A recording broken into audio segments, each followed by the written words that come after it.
We were sure that we couldn't win because you can't take part in a competition where you're supposed to add something by first tearing something off so that you then have to build even more.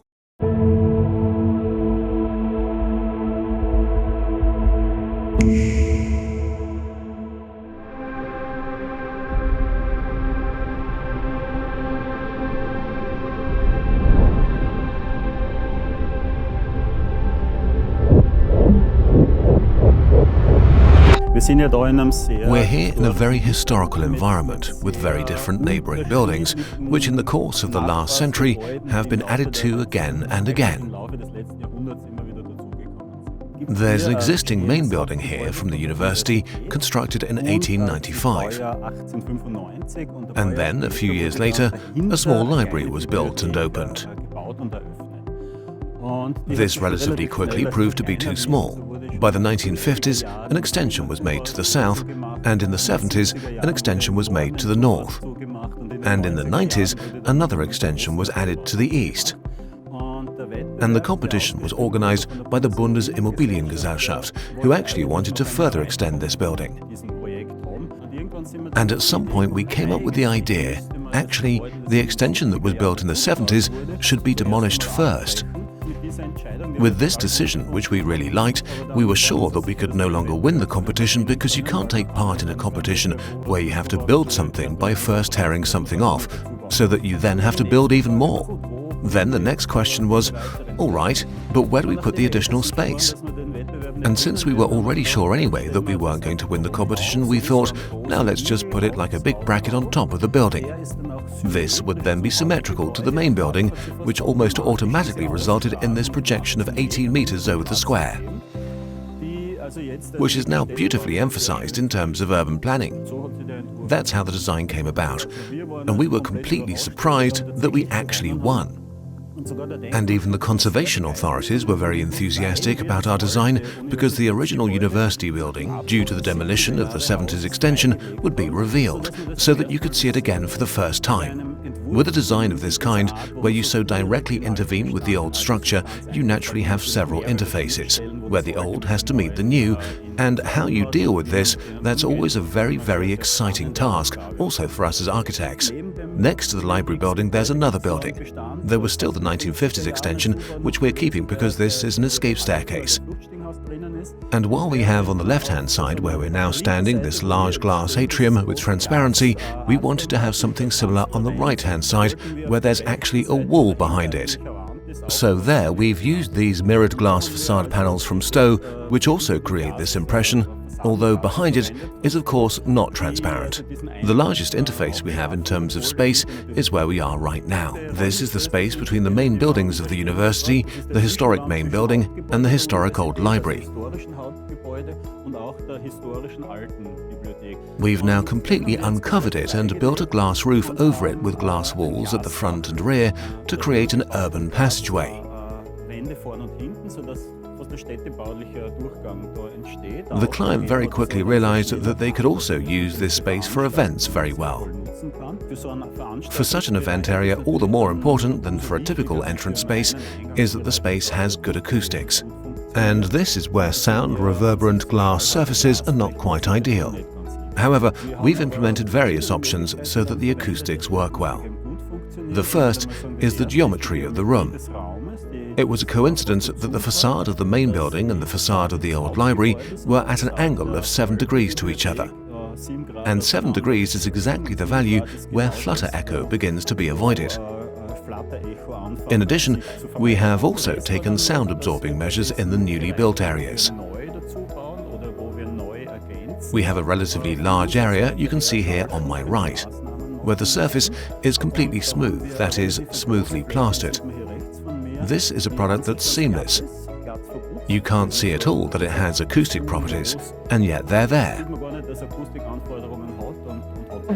Even though there are always an incredible number of students coming and going, the atmosphere here is always quiet, and it's not too loud, which makes it pleasant to do group work here and meet up with other students to study. So this extra story, this cloud iron we've created here, that is, of course, a very smart solution for a densified urban space, because cities are becoming ever denser.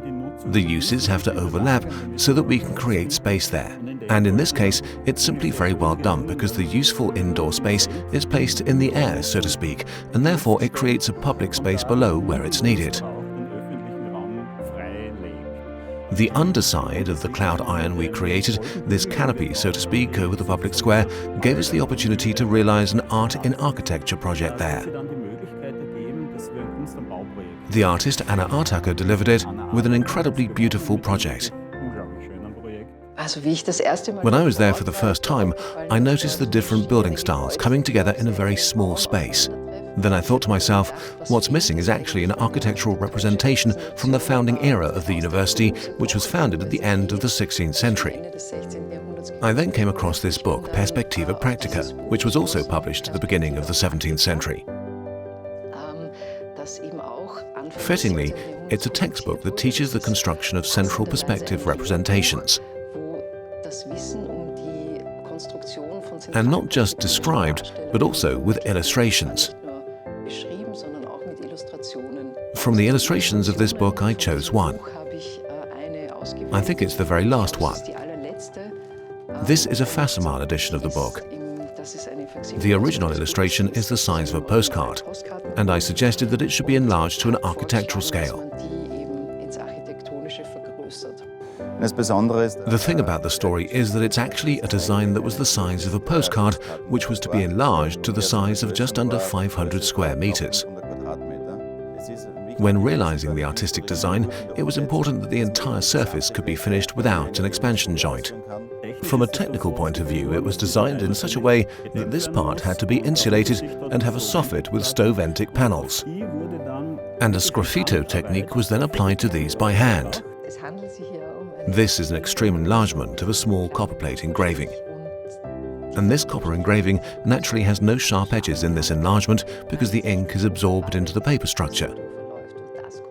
And we were really able to do that very well with the sgraffito technique, by choosing the grain size of the plaster in such a way that the lines at the edges also tear out in the same way as they do on the paper in this enlargement. Sgraffito is a scratch plaster technique where a through-colored plaster is applied. It's painted when wet, and then the motif that you want to show is scratched out. There are special sgraffito tools, so-called sgraffito loops, with which the plaster can be scraped off. But we also modified the tools and partly produced some in-house so that you can work more efficiently. We had about 4.5 kilometers of lines to scratch. They actually worked with the scaffolding for 3 months with 7 plasterers. Plasterers worked with small spatulas to uncover the picture, piece by piece, from the white painted surface. It was incredibly impressive. It has this depth of intaglio printing, and it's a very perfect realization for the reproduction of a copperplate engraving for architecture. It's a very beautiful work of art to look at, especially if you're back there having coffee, gossiping, or studying in groups. It simply offers you a really nice and totally cool and, above all, a unique atmosphere for learning. The fact that we've created something that's been listed as a historical monument upon completion makes me proud. The building is also a meeting place, and that makes us particularly happy when that works well. And there are often such nice stories. For example, from a grandmother who started studying so that she could sit up there with her grandson and they could learn together. Something like that really touches us, and it also shows that our work really makes sense. That makes us really happy.